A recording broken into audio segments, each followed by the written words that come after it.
اللہ تعالیٰ کے فضل اور توفیق اور اس کے پیارے حبیب صلی اللہ علیہ وآلہ وسلم کی نگاہ رحمت و شفقت کے صدقے سے آج ہمیں 1445 ہجری ماہ شعبان اور شعبان کی آج 26 تاریخ ہے۔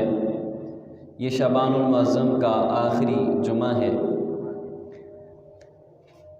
اللہ کریم کی بارگاہ میں دعا ہے کہ اللہ کریم ہمارا یہاں آنا اپنی پاک بارگاہ میں قبول و منظور فرمائے، اور اللہ کریم کی بارگاہ میں دعا ہے کہ اللہ کریم میری زبان پر کلمت الحق جاری فرمائے اور ہمیں سن سنا کے یاد رکھ کے اس پر عمل کی توفیق عطا فرمائے۔ عزیزان ذی احتشام، ہم نے کلام مجید فرقان حمید میں سے سورہ یوسف یہ شروع کی تھی۔ اس پر ہمارے 2 جمعے ہوئے، چند آیات ہوئی، تو ان قریب ہمارے پاس چونکہ آج شعبان کا آخری جمعہ ہے، 26 تاریخ ہے، جو اگلا جمعہ آئے گا وہ رمضان المبارک میں آئے گا۔ تو آج ہم رمضان المبارک کے حوالے سے ہی گفتگو کریں گے اور سورہ یوسف کو انشاءاللہ پھر بیان کریں گے۔ اللہ کریم نے کلام مجید فرقان حمید میں ارشاد فرمایا، یا ایھا الذین آمنوا کتب علیکم الصیام۔ اللہ فرماتا ہے کہ اے ایمان والو، تم پر روزے فرض کر دیے گئے، کما کتب علی الذین من قبلکم، جیسا کہ تم سے پہلے لوگوں پر فرض کر دیے گئے۔ اب اس آیت کریمہ پر غور کریں۔ اللہ فرماتا ہے کما کتب علی الذین من قبلکم، جیسے کہ تم سے پہلے لوگوں پر فرض کر دیے گئے، یعنی کہ روزہ ایک قدیم عبادت ہے۔ یہ صرف اور صرف ہم پر ہی نہیں فرض کیے گئے بلکہ ہم سے پہلی امتوں پر بھی فرض کیے گئے۔ ہاں، ان کا جو طریقہ کار ان کی شریعت کے مطابق تھا وہ تھا، لیکن روزہ ایک قدیم عبادت ہے۔ فرمایا لعلکم تتقون، مقصد یہ ہے کہ تمہیں پرہیزگاری مل جائے، روزہ رکھ کر تم نیک ہو جاؤ، پرہیزگار ہو جاؤ۔ اب آیت کریمہ پر غور کریں۔ اللہ فرماتا ہے روزے فرض کر دیے گئے۔ سیام، سب سے پہلے سیام کے متعلق سمجھیں کہ روزہ کہتے کسے ہیں۔ سیام کا لغوی معنی ہے رک جانا،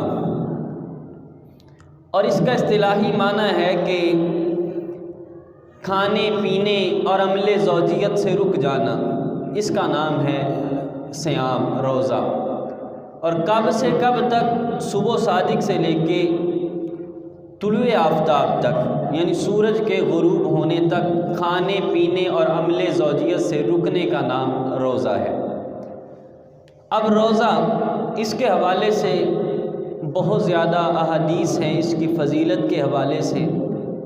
حضرت ابو سعید خدری رضی اللہ تعالی عنہ روایت کرتے ہیں کہ حضور نبی رحمت شفیع امت صلی اللہ علیہ وآلہ وسلم نے ارشاد فرمایا کہ جب رمضان المبارک کی پہلی رات آتی ہے تو اللہ کریم جنت کے دروازے کھول دیتا ہے اور رحمت کے دروازے کھول دیتا ہے، اور فرمایا کہ یہ رمضان کی پہلی رات سے رمضان کے آخر تک جنت کے دروازے کھلے رہتے ہیں۔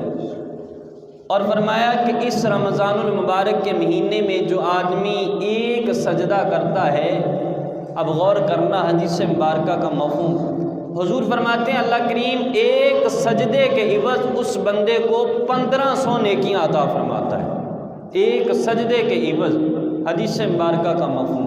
اور فرمایا کہ اس سجدہ کرنے والے کے لیے اللہ کریم جنت میں ایک ایسا محل بناتا ہے، سرخ یاقوت کا محل، اور جس کے فرمایا 60,000 دروازے ہوں گے، اور ہر دروازے کے پٹ جو تخت ہیں، جو پھٹے ہیں، یہ فرمایا سونے کے ہوں گے۔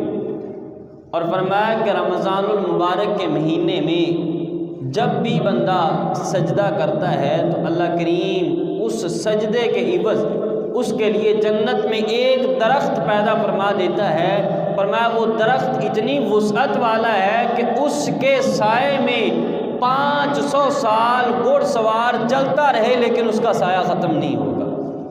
یہ حدیث مبارکہ غور کیجئے، ہمارے پاس وہ عظیم الشان، وہ عظمت والا، وہ برکت والا مہینہ تشریف لا رہا ہے۔ اب ایک سجدے کے عوض 1500 نیکیاں اور سونے کا محل، پھر جنت میں درخت، ایک سجدہ۔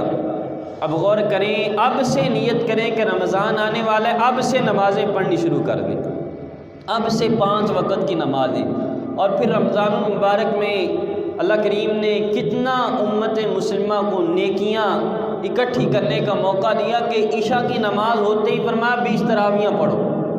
اب تراویح میں غور کریں، ہر رکعت میں 2 سجدے، اور 20 تراویحوں میں 40 سجدے۔ اب غور کریں، ایک سجدے کے عوض اللہ فرماتا ہے 1500 نیکیاں، ایک درخت جنت میں، ایک محل جس کے 60,000 دروازے۔ اب جو بندہ پورا رمضان 5 وقت نماز پڑھے، روزہ بھی رکھے، 20 تراویحاں بھی پڑھے، اور پھر غور کرے کہ اللہ کتنی رحمتوں سے اسے نواز دے گا۔ یہ رمضان المبارک کا مہینہ، اور پھر غور کرنا یہ رحمتیں ہیں نا، حضور نبی رحمت شفیع امت صلی اللہ علیہ وسلم فرماتے ہیں کہ جس کے پاس رمضان آیا اور رمضان میں بھی فرمایا وہ اپنی بخشش اللہ سے نہ کروا سکا، فرمایا وہ بڑا ہی محروم شخص ہے، تو پھر کب اللہ سے اپنی بخشش کروائے گا؟ رمضان میں تو اللہ کریم نے موقع دیا تھا، اللہ کریم نے عام معافی کا اعلان کیا تھا، رحمتوں کا اعلان کیا تھا، فرمایا رمضان میں بھی اگر اپنے رب کو راضی نہ کر سکا تو پھر کب راضی کرے گا؟ تو یہ عظمت والا، یہ رفعت والا، یہ مقام والا، یہ بلندی والا مہینہ ہمارے پاس تشریف لا رہا ہے۔ اور فرمایا صبح سے لے کر شام تک روزہ دار کے لیے 70,000 فرشتے دعائیں مغفرت کرتے رہتے ہیں۔ وہ دعا کرتے ہیں مالک اس نے تیری رضا کی خاطر روزہ رکھا ہے تو مالک اس بندے کی بخشش فرما دے۔ اور ایک حدیث مبارکہ کا مفہوم حضرت جابر بن عبداللہ رضی اللہ تعالی عنہ روایت کرتے ہیں کہ حضور نبی رحمت شفیع امت صلی اللہ علیہ وسلم نے فرمایا کہ 5 انعام اللہ نے جو میری امت پر فرمائے ہیں اللہ نے کسی پر انعام نہیں فرمائے۔ وہ 5 انعام، وہ 5 خصوصی امتیازی شان وہ امت محمدی صلی اللہ علیہ وسلم کی ہے، وہ کون سی ہے؟ حضور فرماتے ہیں پہلے نمبر پر اللہ نے ان کو رمضان عطا فرمایا، فرمایا جب رمضان کی پہلی رات آتی ہے اللہ کریم میری امت کی طرف نظر رحمت فرماتا ہے، اور فرمایا جس کی طرف اللہ رحمت کی نظر فرما دے اللہ پھر اسے عذاب نہیں دیتا، پھر اللہ اسے عذاب نہیں دیتا۔ رمضان کی پہلی رات، اور فرمایا دوسرا کرم، دوسرا انعام جو اللہ نے انہیں عطا فرمایا، فرمایا روزہ دار روزہ رکھ لیتا ہے، فرمایا دن اور رات اللہ کے نورانی فرشتے 70,000 فرشتے اس کی بخشش کی دعائیں کرتے رہتے ہیں، روزہ دار کی بخشش کی دعائیں کرتے رہتے ہیں۔ اور فرمایا جب تیسرا انعام یہ ہے کہ جب روزہ دار روزہ رکھتا ہے اور شام کے وقت بھوک کی وجہ سے، پیاس کی وجہ سے جو روزہ دار کے منہ کی بو ہے یہ اللہ کے نزدیک مشک اور عنبر سے بھی زیادہ خوشبودار ہوتی ہے، مشک سے بھی زیادہ خوشبودار ہوتی ہے۔ روزہ دار کے منہ کی بو جو ہے بو کی وجہ سے ہوتی ہے، پیاس کی وجہ سے ہوتی ہے، فرمایا یہ اللہ کے نزدیک مشک سے بھی زیادہ خوشبودار ہے۔ اور اگلا انعام حضور فرماتے ہیں کہ جب رمضان المبارک کی آخری رات آتی ہے تو اللہ کریم سارے روزہ داروں کی بخشش فرما دیتا ہے۔ صحابہ نے عرض کیا یا رسول اللہ صلی اللہ علیہ وسلم کیا وجہ ہے کہ سب کی بخشش ہو گئی؟ کیا یہ لیلۃ القدر ہے؟ حضور فرماتے ہیں یہ لیلۃ القدر نہیں ہے اے میرے صحابہ، جب ایک آدمی مزدوری کرتا ہے، وہ کام سے فارغ ہو جاتا ہے، اس کو پوری اس کی اجرت دی جاتی ہے۔ فرمایا روزہ دار نے رمضان کے پورے روزے رکھے، اس نے اپنا کام مکمل کر دیا، اب اللہ کی رحمت کے ذمے یہ ہے کہ اللہ کریم انعام کے طور پر اس کی بخشش فرما دیتا ہے۔ روزہ دار کی انعام کے طور پر اللہ کریم بخشش فرما دیتا ہے۔ تو میرے بھائیوں بزرگوں، ان قریب 4-5 دن بعد یہ مہمان مہینہ، یہ بزرگ مہینہ ہمارے پاس تشریف لا رہا ہے۔ بعض لوگوں کا یہ سوال ہوتا ہے کہ ہم بوڑھے ہیں، ہم کمزور ہیں، ہم سے روزے نہیں رکھے جائیں گے، ہم نے کام کاج کرنا ہوتا ہے۔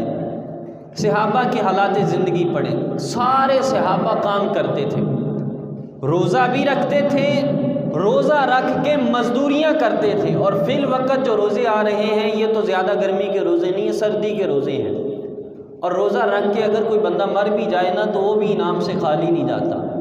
حضور فرماتے ہیں ایک آدمی نے روزہ رکھا اور روزے کی حالت میں حضور فرماتے ہیں اس کا انتقال ہو گیا، فرماتے ہیں اللہ انعام کے طور پر قیامت تک کے روزوں کا اس کے لیے ثواب لکھ دیتا ہے۔ اب آج اس نے روزہ رکھا، اس کا ہو گیا انتقال، اب 500 سال، 1000 سال، 2000 سال بعد قیامت آئی، زندگی اس کی 50 سال تھی، 60 سال تھی، 70 سال تھی، لیکن روزے کی حالت میں اس کا ہو گیا انتقال۔ حضور فرماتے ہیں بعد میں 500 سال بعد قیامت آئی، 1000 سال بعد، 2000 سال بعد قیامت آئی، فرمایا قیامت تک کے روزوں کا جتنے رمضان آئیں گے اس کے نامہ اعمال میں ہر رمضان کے سارے روزوں کا ثواب لکھ دیا جائے گا۔ روزے کی حالت میں جس بندے کا انتقال ہو گیا، اب روزہ رکھا ہوا ہو اور روزے کی حالت میں بندے کا انتقال ہو جائے تو کتنی خوش قسمتی کی بات ہے۔ پھر رمضان سے روزہ رکھنے سے بندہ بیمار نہیں ہوتا، یہ باقاعدہ ہم نہیں، یہ غیر مسلم لوگ، انگریز ڈاکٹروں نے اس پر تحقیق کی ہے، اور باقاعدہ یہ لکھا بھی ہے کتابوں میں کہ ان کے پاس اگر کوئی معدے کا مریض آتا ہے نا تو وہ اسے کہتے ہیں کہ بھوکا رہ، جب تو بھوکا رہے گا، اپنے پیٹ میں زیادہ کھانا نہیں ڈالے گا، زیادہ کھانا نہیں کھائے گا، تو اس کی وجہ سے تو صحت مند ہو جائے گا۔ اب یہ انہوں نے کہاں سے لیا، اور ایسے انہوں نے نچوڑ نکال کے مریض بھی لکھے کہ یہ مریض آیا، اس کو یہ بیماری تھی معدے کی، لیکن اس کو بھوکا رکھا گیا اور وہ صحت مند ہو گیا۔ لیکن یہ انہوں نے اپنے ذہن سے یہ چیز نہیں نکالی، بلکہ حضور نبی رحمت شفیع امت صلی اللہ علیہ وسلم کی حدیث مبارکہ کا مفہوم ہے۔ حضور فرماتے ہیں صوموا تصحوا، فرمایا تم روزے رکھو تم صحت یاب ہو جاؤ گے۔ حضور فرماتے ہیں روزے رکھو صحت یاب ہو جاؤ گے۔ جس کو معدے کا مسئلہ ہے، جس کو کوئی بیماری ہے تو وہ روزہ رکھے، معدے کی کوئی بھی بیماری ہے، بھوکا رہے گا، روزہ رکھے گا تو اللہ کریم روزے کی وجہ سے، حضور فرماتے ہیں روزے رکھو صحت یاب ہو جاؤ گے۔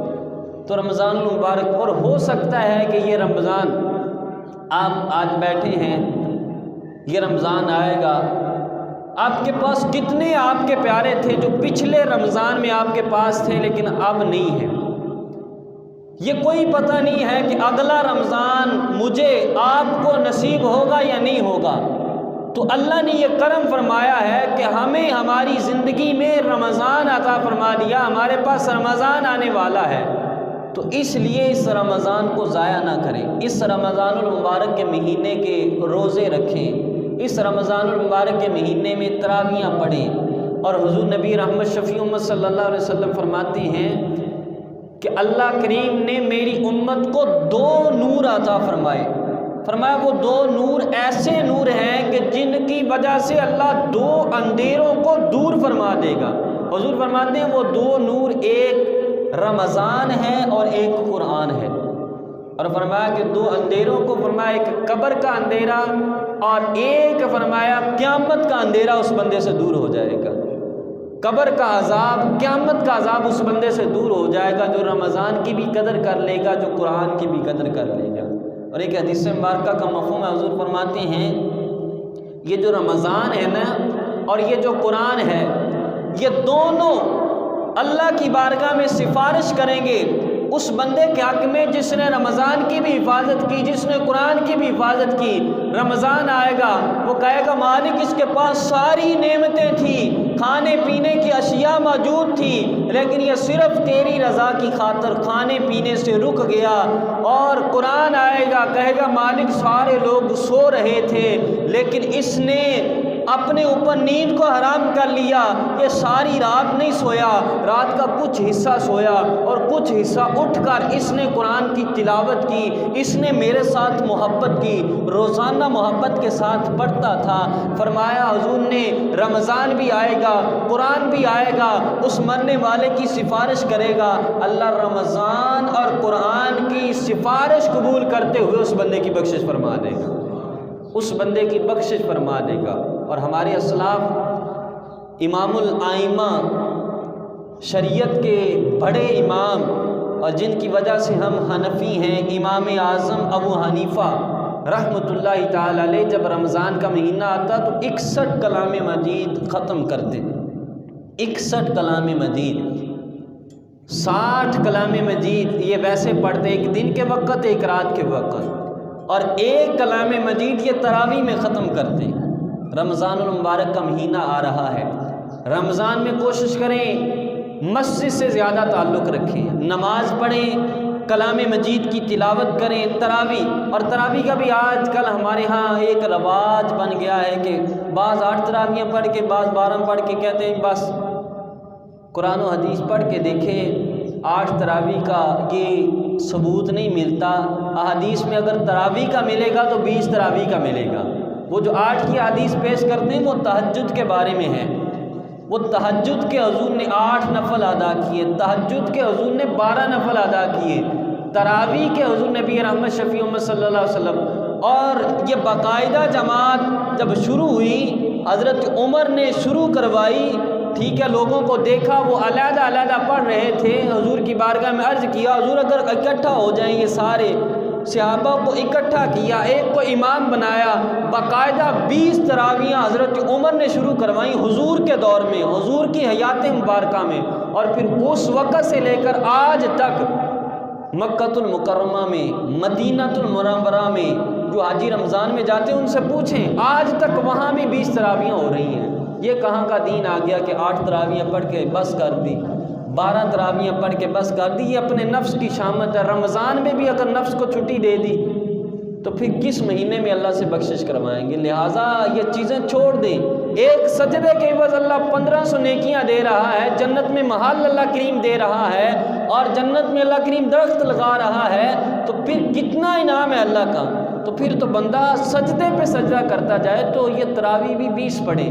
تو یہ رمضان المبارک کا مہینہ ہمارے پاس ان قریب تشریف لا رہا ہے، اور حضرت سلمان فارسی رضی اللہ تعالیٰ عنہ بیان فرماتے ہیں کہ حضور نے رمضان سے ایک دن پہلے شعبان کی آخری رات تھی، حضور نے خطبہ ارشاد فرمایا، صحابہ کو اکٹھا کر کے حضور نے فرمایا صحابہ ہمارے پاس اللہ کا مہمان مہینہ تشریف لا رہا ہے، اے میرے صحابہ اس مہینے کے ابتدائی 10 دن رحمتوں سے بھرے ہیں، درمیانی 10 دن یہ مغفرت کے ہیں، اور آخری 10 دن یہ جہنم سے آزادی کے ہیں۔ اور فرمایا یہ مہینہ غمخواری کا مہینہ ہے، بھلائی کا مہینہ ہے، اور فرمایا اس مہینے میں جو آدمی روزہ دار کو روزہ افطار کروائے گا اللہ کریم افطار کروانے والے کو بھی اتنا ہی اجر عطا فرمائے گا جتنا روزہ رکھنے والے کو عطا فرمائے۔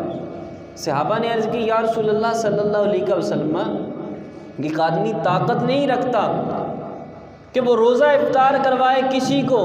حضور نے فرمایا کہ یہ تو اس آدمی کا اجر ہے جو کھجور کے ٹکڑے سے، جو 1 گھونٹ پانی سے، جو 1 گھونٹ دودھ سے روزہ افطار کروائے۔ فرمایا جو آدمی روزہ دار کو پیٹ بھر کے کھانا کھلائے گا اللہ کریم اس سے میرے حوض سے پانی پلائے گا، اور میں جس نے میرے حوض سے پانی پی لیا وہ کبھی پیاسا نہیں ہوگا۔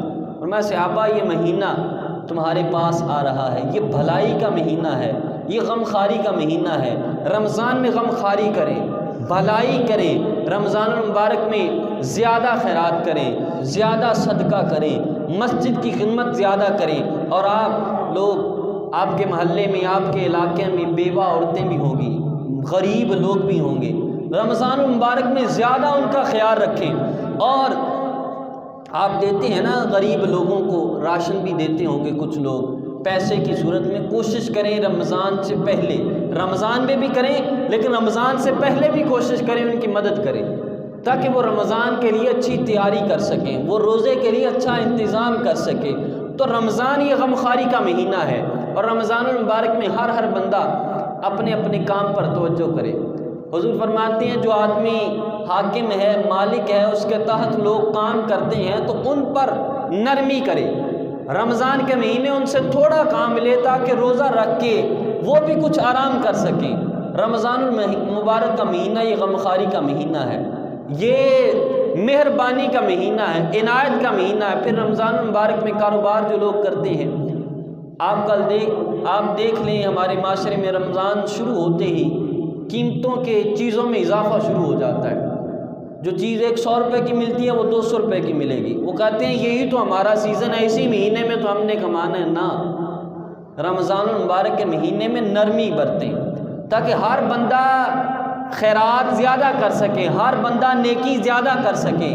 اور رمضان المبارک کا مہینہ جب روزہ رکھ لیا ہے نا، صبح سے لے کر شام تک یہ چیز بھی یاد رکھیں، صرف اور صرف اپنے آپ کو بھوک سے روکے رکھنا، کھانا پینا کچھ نہیں، اسی چیز کا نام بھی اصل روزہ نہیں ہے۔ روزے کا مطلب یہ ہے کہ اپنے کان کو بھی گناہ سے بچاؤ، اپنی آنکھ کو بھی گناہ سے بچاؤ، اپنے ہاتھوں کو بھی گناہ سے بچاؤ۔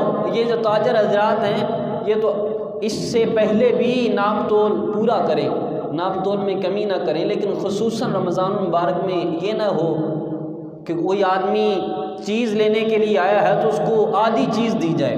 یہ تو آگے پیچھے بھی بہت منع ہے، اور بعض امتوں پر عذاب اسی وجہ سے آیا۔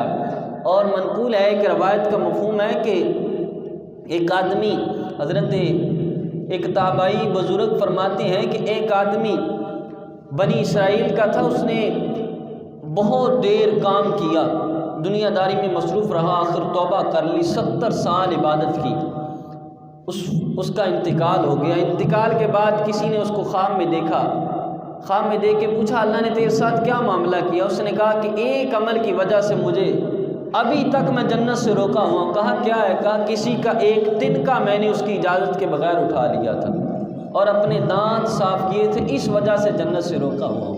کسی پر ظلم نہیں کرنا، کسی کا مال نہیں چرانا، ناپ تول میں کمی نہیں کرنی۔ اور ناپ تول میں کمی کے حوالے سے ایک روایت کا مفہوم ہے کہ جب بندہ جو ناپ تول میں کمی کرتا ہے، قیامت کے دن اللہ کریم اس بندے کو دوزخ میں ڈالے گا اور دونوں طرف اس کے پہاڑ ہوں گے۔ اللہ فرمائے گا اس کو تول، وہ آدمی تولنے لگے گا، فرمایا اس بندے کو جہنم کی آگ جلا ڈالے گی جو آدمی ناپ تول میں کمی کرتا ہے۔ اور یہ بھی ایک روایت کا مفہوم ہے کہ ایک آدمی وہ تجارت کرتا تھا، اس نے اپنا تجارت کا کام چھوڑ دیا، توبہ کر لی، اب اللہ صرف اللہ کرتا تھا، انتقال ہو گیا۔ انتقال کے بعد کسی نے خواب میں دیکھا، پوچھا کیا معاملہ؟ فرمایا اللہ نے تیرے ساتھ۔ اس نے کہا کہ سارا کچھ ٹھیک ہو گیا، سارے گناہ معاف ہو گئے، لیکن ایک گناہ یہ تھا کہ میں لوگوں کو چیز تول کے دیتا تھا، جو میرا ترازو تھا، جس طرح میں چیز رکھتا تھا اس طرح مٹی یہ جم گئی تھی۔ فرمایا وہ اتنا مٹی کا وزن بھی اس کی چیز میں جاتا تھا، اسی وجہ سے فرمایا مجھ پر اللہ کی غضب ہو رہا ہے، اسی وجہ سے مجھ پر اللہ کا عتاب ہو رہا ہے۔ ناپ تول میں کمی نہیں کرنی رمضان المبارک کے مہینے میں۔ اور رمضان کے علاوہ پھر جھوٹ، زبان کو بھی گناہ سے بچانا ہے۔ یہ نہیں ہے کہ روزہ رکھ لیا اور روزہ رکھ کے پورے محلے میں شور مچا دیا، کوئی سامنے آیا اس کو گالی نکال دی، کوئی سامنے آیا اس کا دل آزاری اور بن کے کہا میرا روزہ ہے، میرا روزہ ہے۔ روزہ ایسی ایک عبادت ہے، یہ تمہیں اور تمہارے رب کو معلوم ہوتا ہے، یہ اللہ جانتا ہے کہ کس آدمی کا روزہ ہے۔ تو رمضان المبارک میں چغلی سے بھی بچنا ہے۔ ایک حدیث مبارکہ کا مفہوم ہے، حضور نبی رحمت شفیع امت صلی اللہ علیہ وسلم کی بارگاہ میں 2 عورتیں آئیں، حضور علیہ الصلوۃ والسلام نے ان کے لیے کھجوریں پیش کی، کھجوریں دی۔ حضور نے فرمایا کھاؤ کھجوریں۔ انہوں نے کہا یا رسول اللہ ہم نہیں کھائیں گے، ہم روزہ دار ہیں۔ حضور نے فرمایا تمہارا روزہ نہیں ہے۔ انہوں نے عرض کیا حضور ہم نے صبح سے کچھ نہیں کھایا، ہمارا روزہ ہے۔ حضور علیہ الصلوۃ والسلام نے فرمایا تم نے اپنے مردہ بھائی کا گوشت کھایا ہے، فرمایا تم صبح سے لے کر اب تک روزہ رکھ کے لوگوں کی غیبتیں کرتی رہی ہو، اپنے بہن بھائیوں کے عیب اچھالتی رہی ہو۔ فرمایا روزہ اس چیز کا نام نہیں ہے کہ صرف کھانے سے رک جاؤ، حضور فرماتے ہیں روزہ اس چیز کا نام ہے کہ اپنی زبان کو بھی گناہوں سے بچاؤ، کسی کی غیبت نہ کرو، کسی کی چغلی نہ کرو۔ حضور فرماتے ہیں تمہارا روزہ نہیں ہے۔ حضور علیہ السلام نے اشارہ فرمایا کیا کرو؟ جب کیا کی انہوں نے تو ان کے جسم سے، پیٹ سے خون نکلا، خون کے لوتھڑے نکلے۔ فرمایا صبح سے لے کر اب تک تم اپنے بھائی کی غیبت کرتی رہی، اپنی بہنوں کی غیبت کرتی رہی، اور یہ کون سا روزہ ہے؟ تو روزہ رکھ کے غیبت نہیں کرنی، چغلی نہیں کرنی، جھوٹ نہیں بولنا، ناپ تول میں کمی نہیں کرنی، اور ان آنکھوں کے ساتھ بھی حیائی نہیں دیکھنی۔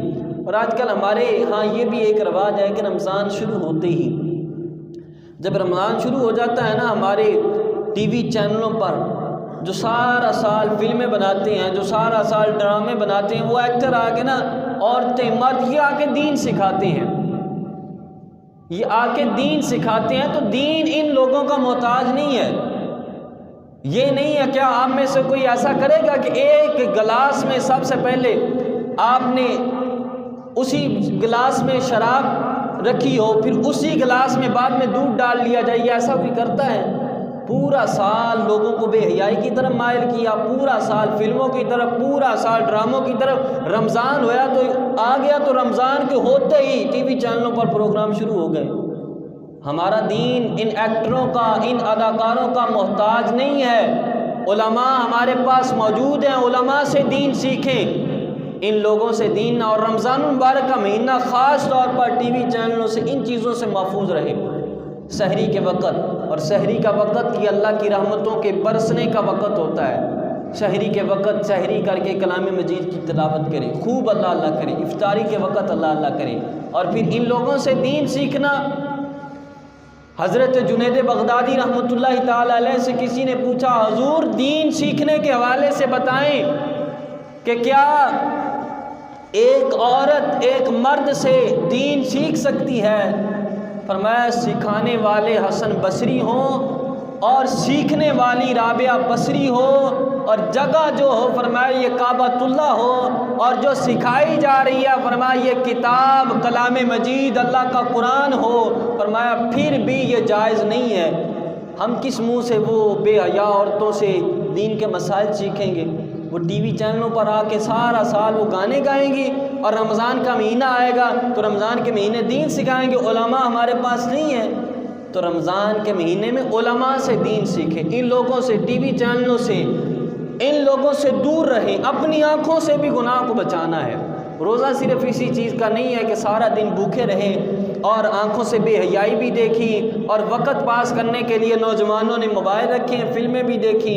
کہا کہ نہیں روزہ ہے تو وقت پاس کریں۔ وقت اس طرح پاس نہیں کرنا، وقت پاس کرنا ہے اللہ اللہ کر کے، کام کاج کریں، رزق حلال تلاش کریں، رزق حلال کمانا یہ ویسے عبادت ہے، اور روزہ رکھ کر کریں گے تو اللہ ڈبل اجر عطا فرمائے گا۔ تو اس لیے رمضان المبارک میں ان چیزوں سے بھی بچنا ہے۔ اور پھر رمضان میں نیکی کرنا کیسا ہے؟ حضور نبی رحمت شفیع امت صلی اللہ علیہ وسلم فرماتے ہیں کہ رمضان المبارک میں فرمایا دو کام ایسے ہیں کہ جن کے ساتھ تم اپنے رب کو راضی کر لو، اور فرمایا دو چیزیں ایسے ہیں کہ جو تمہیں کوئی اس سے گناہ نہیں ہے۔ فرمایا دو کام جس سے تم اپنے رب کو راضی کر لو گے۔ فرمایا کہ استغفار کی کثرت کرو، استغفر اللہ استغفر اللہ، اور فرمایا دوسرا لا الہ الا اللہ، لا الہ الا اللہ۔ فرمایا رمضان کے مہینے میں اس کی کثرت کرو۔ اور فرمایا دو چیزیں جس سے تمہیں گناہ نہیں ہے، فرمایا ایک اللہ سے جنت طلب کرو اور جہنم سے پناہ مانگو۔ رمضان میں اکثر دعا کریں مالک ہمیں جنت الفردوس عطا فرما، مالک ہمیں جہنم کے عذاب سے بچا۔ یہ رمضان کا مہینہ استغفر اللہ بھی پڑھیں، لا الہ الا اللہ بھی پڑھیں، اور رمضان المبارک کے مہینے میں اللہ سے جنت بھی مانگیں، جہنم سے پناہ بھی مانگیں کہ یہ وہ مقدس مہینہ ہے۔ اور فرمایا اس مہینے میں نفلوں کا اجر فرضوں کے برابر کر دیا جاتا ہے، اور فرمایا کہ فرضوں کا اجر 70 گنا بڑھا دیا جاتا ہے، فرضوں کا اجر 70 گنا بڑھا دیا جاتا ہے۔ اور حضرت ابراہیم نخعی رحمۃ اللہ تعالی علیہ یہ فرماتے ہیں کہ ایک آدمی رمضان کا ایک روزہ رکھتا ہے، فرمایا رمضان کے علاوہ 1000 روزے رکھ لے لیکن اس ایک روزے کا مقابلہ نہیں کر سکتا جو رمضان میں رکھا ہے۔ اور فرمایا رمضان میں ایک آدمی ایک مرتبہ سبحان اللہ کہتا ہے، رمضان کے علاوہ 1000 مرتبہ سبحان اللہ کہے، لیکن اس کا اتنا اجر نہیں ملے گا جتنا رمضان میں ایک مرتبہ سبحان اللہ کہنے کا اجر ملے گا۔ یہ رمضان المبارک کا مہینہ ہمارے پاس تشریف لا رہا ہے، تو اس مہینے کی قدر کیجئے۔ اور رمضان کتنی رحمتوں والا، حضور نبی رحمت شفیع امت صلی اللہ علیہ وسلم کی حدیث مبارکہ کا مفہوم ہے۔ حضور فرماتے ہیں رمضان میں روزانہ افطاری کے وقت فرمایا 60,000 گناہگاروں کو اللہ بخش دیتا ہے۔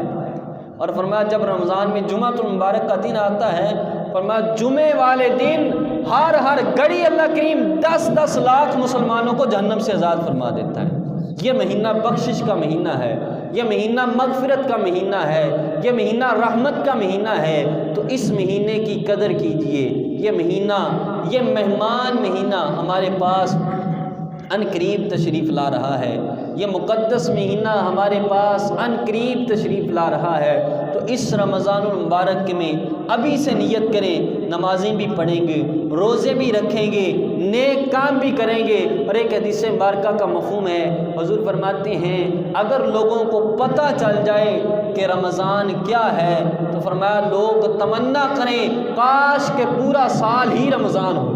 اور ایک حدیث مبارکہ کا مفہوم ہے، حضور فرماتے ہیں ایک رمضان سے لے کر اگلے رمضان تک پورا سال جنت کو آراستہ کیا جاتا ہے، اس لیے کہ رمضان المبارک کا مہینہ تشریف لا رہا ہے۔ اس حدیث مبارکہ کی شرح میں مفتی احمد یار خان نعیمی علیہ رحمہ فرماتے ہیں جنت تو اتنی حسین و جمیل ہے کہ کوئی آدمی اس کے حسن کے بارے میں، اس کی نزاکت کے بارے میں کسی کے وہم و خیال میں بھی نہیں آ سکتا۔ اتنی خوبصورت جنت ہے، پھر کیوں آراستہ کی جاتی ہے؟ فرمایا یہ جو آراستہ کی جاتی ہے یہ اللہ ہی جانتا ہے کہ وہ کتنی حسین اور کر دی جاتی ہے رمضان کے لیے۔ تو یہ رمضان المبارک کا مہینہ، اور پھر رمضان المبارک کے مہینے میں یہ بھی کرنا ہے، ایک آدمی بہت ہی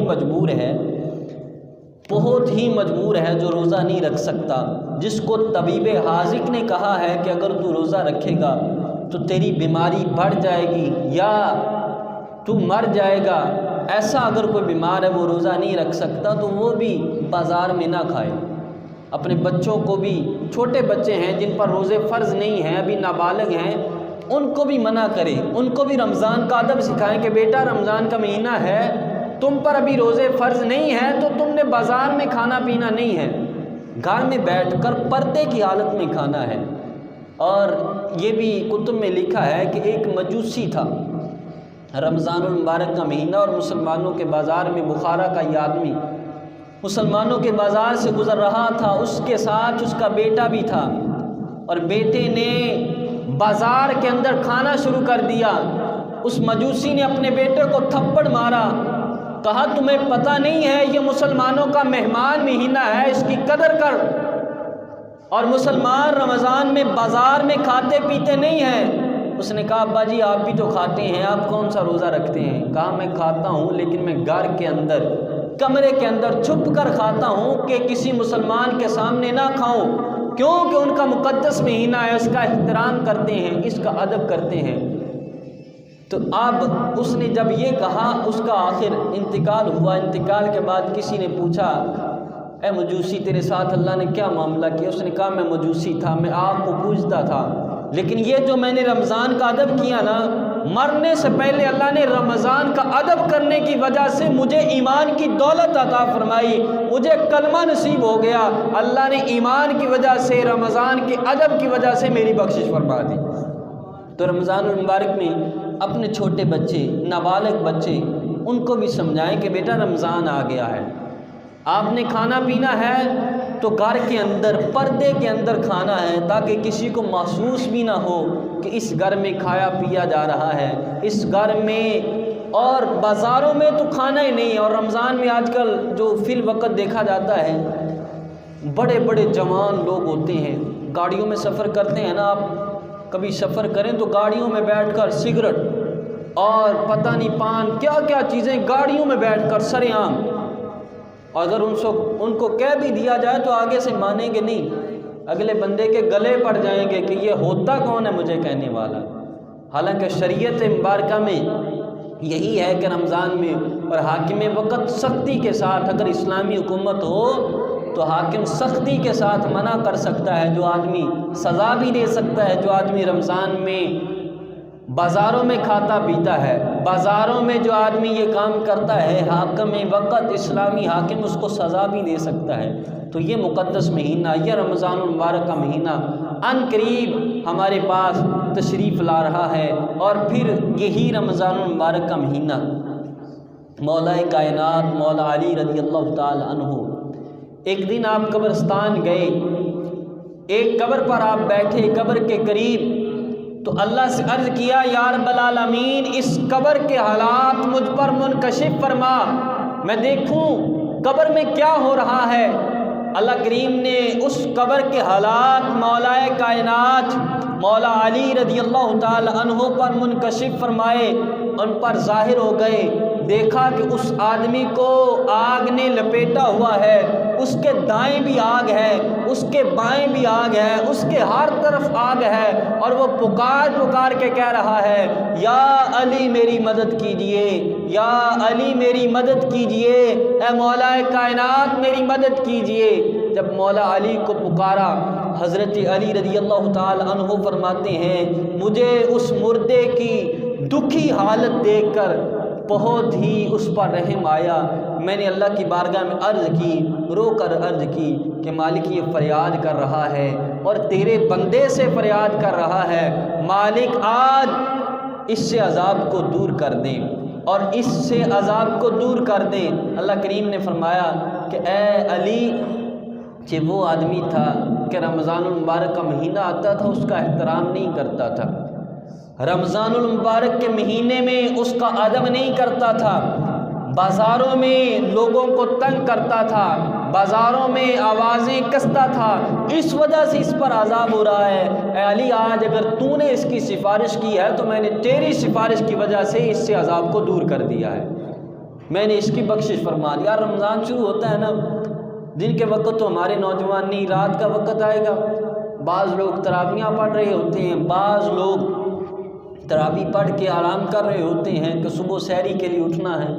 نوجوان یہ کرکٹ بازاروں میں کھیلیں گے، آوازیں کسیں گے، کوئی ادب نہیں، کوئی احترام نہیں ہے کہ کسی کی نیند خراب ہو رہی ہے، کسی روزہ دار کو تنگ کیا جا رہا ہے۔ تو رمضان المبارک کے مہینے میں بازاروں میں بے ہودہ آوارہ گردی نہیں کرنی۔ رمضان المبارک میں راتیں ہو سکے تو مسجد میں گزاریں، دن بھی مسجد میں گزاریں، جتنا ہو سکتا ہے رمضان المبارک میں اللہ اللہ کریں، نیکیاں کریں، خوب نیکیاں اکٹھی کریں، اور پھر اب سے توبہ کر کے نا اب سے نمازیں شروع کر دیں، اور رمضان کا پورا مہینہ نمازیں پڑھیں، روزے رکھیں، اور پھر رمضان کے بعد یہ نہیں ہے کہ پھر مسجد چھوڑ دینی ہے، رمضان کے بعد پھر مسجد میں آنا ہے، اور اللہ کے ساتھ پکی لو لگا لیں، اللہ کے ساتھ اپنا تعلق مضبوط بنا لیں۔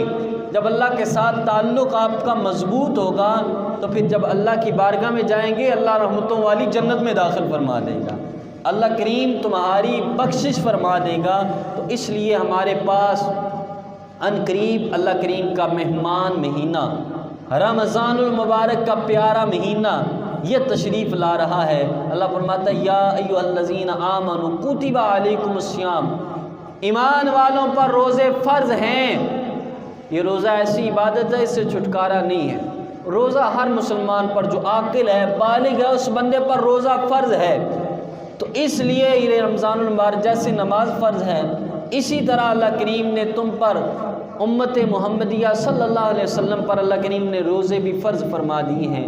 تو اس لیے ہر بندہ رمضان المبارک میں، اور فرمایا کہ ایک آدمی، حدیث مبارکہ کا مفہوم حضور فرماتے ہیں جان بوجھ کر رمضان کا ایک روزہ جو آدمی ترک کر دیتا ہے، چھوڑ دیتا ہے، فرمایا اس کی قضا میں سینکڑوں سال بھی بندہ روزے رکھ لے، فرمایا لیکن اس اجر کو نہیں پا سکتا جو اسے رمضان میں عطا ہونا تھا، جو اللہ کریم نے اس کو رمضان المبارک میں اجر عطا فرمانا تھا۔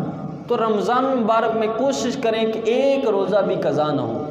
رمضان المبارک پہلے سے ہی نیت کریں کہ ہم روزے رکھیں گے، اور رمضان المبارک شروع ہو گیا تو رمضان المبارک کے مکمل روزے رکھیں۔ مکمل رمضان المبارک کے روزے رکھیں، یہ اللہ کریم کا مہمان مہینہ۔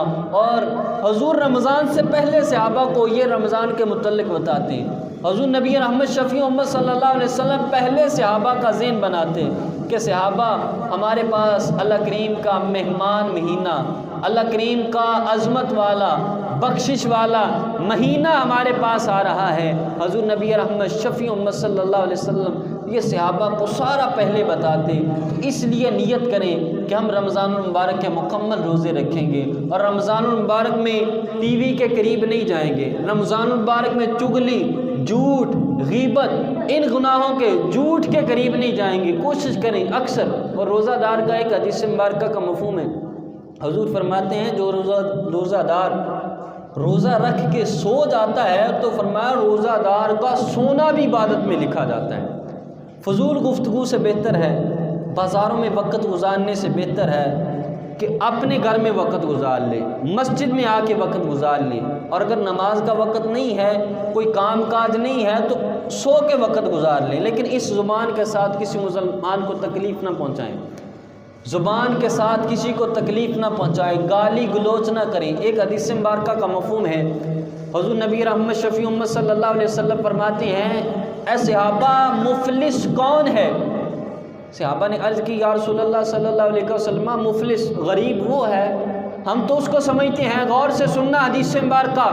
حضور فرماتے ہیں ہم تو اس کو، صحابہ کہتے ہیں حضور ہم تو اس کو مفلس سمجھتے ہیں جس کے پاس مال نہ ہو۔ حضور فرماتے ہیں مفلس وہ نہیں ہے جس کے پاس مال نہ ہو، فرمایا اللہ کی بارگاہ میں مفلس وہ آدمی ہوگا، فرمایا جس نے نماز بھی پڑھی ہوگی، جس نے روزے بھی رکھے ہوں گے، نیک اعمال بھی کیے ہوں گے، لیکن فرمایا اس نے مسلمانوں پر ظلم کیا ہوگا، اس نے مسلمانوں کو زبان سے تکلیف دی ہوگی، گالی گلوچ نکالی ہوگی، فرمایا مسلمانوں کی چغلی کی ہوگی، غیبت کی ہوگی، فرمایا یہ بندہ قیامت میں اللہ کی بارگاہ میں لایا جائے گا۔ فرمایا جب اللہ کی بارگاہ میں لایا جائے گا جس کے پر اس نے ظلم کیا ہوگا اس کو بھی لایا جائے گا، فرمایا اس کی نیکیاں اس کو دی جائیں گی اور اس کے گناہ اس کے کھاتے میں ڈالے جائیں گے، جس کی غیبت کی ہوگی فرمایا اس کی نیکیاں اسے دی جائیں گی، فرمایا اس کی نیکیاں اسے دی جائیں گی اور اس کے گناہ اس کے کھاتے میں، اور فرمایا آخر کار ایسا ہوگا کہ اس کے پاس کوئی نیکی باقی نہیں رہے گی، سارے اس کے پاس گناہ ہوں گے، فرمایا اللہ کریم پھر اس مفلس آدمی کو جہنم میں ڈال دے گا۔ تو رمضان میں کسی پر ظلم نہیں کرنا، زبان سے بھی کسی پر، اور ظلم یہی نہیں ہے کہ کوئی بندہ کسی کا 1 ایکڑ زمین کا یہ دبا لے، ظلم یہ بھی ہے کہ کسی کا 1 روپیہ بھی دبا لیا جائے۔ جو آدمی کسی سے پیسے لے لیتے ہیں نا پھر واپس کرنے کا نام ہی نہیں لیتے، حالانکہ ان کے پاس یہ بھی سارا کچھ ہوتا بھی ہے، لیکن نیت یہ ہوتی ہے کہ ہم کسی کا مال دبا لیں، یہ بھی ظلم ہے۔ 1 پیسے کا 1 روپے کا بھی کسی پر ظلم نہ کریں۔ ہم تو ظالم اس کو سمجھتے ہیں نا جس نے بہت سارے ایکڑ دبا لیے، بہت ساری زمین، بہت سارے پیسے، جس نے 1 روپیہ بھی کس کا مار لیا نا وہ بھی ظالم ہے۔ کسی کی چغلی نہیں کرنی، غیبت نہیں کرنی، رمضان المبارک کا پورا مہینہ عبادت کر کے گزارنی ہے، اور اس مہینے اور یہ مہینہ جب اللہ کی بارگاہ میں جائے نا، مہمان ہمارے ہاں آتے ہیں نا، ہم خوب ان کی تواضع کرتے ہیں، خوب خدمت کرتے ہیں تاکہ مہمان راضی جائیں۔ تو اللہ کا یہ مہمان ہے، یہ مہمان مہینہ جب اللہ کی بارگاہ میں جائے، ہمارے بارے میں اللہ پوچھے اے رمضان تیرے ساتھ کیا سلوک کیا، رمضان کہے مالک اس نے مکمل روزے رکھے، اس نے مکمل تراویح پڑھی، اس نے 5 وقت کی نماز بھی پڑھی، اس نے جھوٹ بھی نہیں بولا، اس نے غیبت بھی نہیں کی، اس نے مسلمانوں پر ظلم بھی نہیں کیا۔ تو جب اللہ کی بارگاہ میں یہ رمضان تمہارے بارے میں اچھی حالات، اچھے واقعات بتائے گا تو پھر اللہ کریم رمضان کی سفارش قبول کرتے ہوئے تمہاری بخشش فرما دے گا۔ تو اس لیے رمضان المبارک کی قدر کیجئے، رمضان المبارک ابھی سے نیت کریں، مکمل روزے رکھیں گے، نمازیں بھی پڑھیں گے، تراویح بھی پڑھیں گے، خوب اللہ اللہ بھی کریں گے، رمضان المبارک کا احترام کریں گے۔ تو آج 26 شعبان ہے، اگلا جمعہ جو آئے گا وہ رمضان میں آئے گا، اور کوشش کیا کریں سب دوست، اب سارے موجود ہیں نا، جب تقریر شروع ہوتی ہے نا 12:30 بجے اسی وقت آ جایا کریں، ایک منٹ 1 سیکنڈ آپ کا ضائع نہیں جائے گا۔ آپ یہاں سے کچھ نہ کچھ لے کے جائیں گے. یہ نہیں ہے کہ جمعے کے بعد جب جائیں گے تو آپ کے پاس کچھ بھی نہیں ہوگا. آپ علم کا انبار لے کے جائیں گے اور نیکیاں بھی اکٹھی کر کے جائیں گے. اس لیے کوشش کیا کریں کہ جلدی آیا کریں. اللہ کریم کی بارگاہ میں دعا ہے کہ اللہ ہمیں عمل کی توفیق عطا فرمائے.